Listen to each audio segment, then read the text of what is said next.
Express the perimeter of the rectangle as a single rational expression. Which of the following is the perimeter of the rectangle?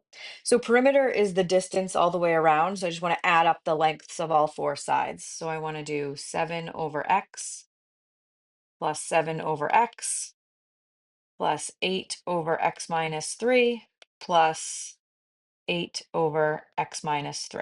Just add that all up. That's the perimeter. So these two I can add, they already have the same denominator, so I can add the numerators and I just get 14 over x. Same with the next two.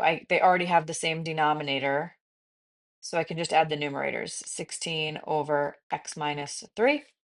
And then to be able to add these two resulting fractions, I need a common denominator.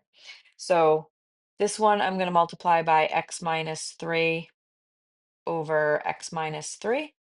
And this one I'm going to multiply by x over x. And then I'll simplify.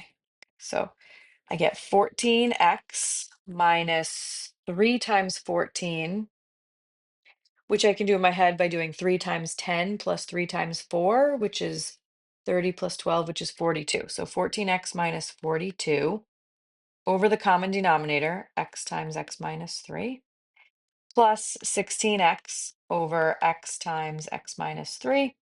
And then I can just add the numerators now that I have the same denominator. So 14x and 16x is 30x minus 42 over the common denominator x times x minus 3. So this is option B.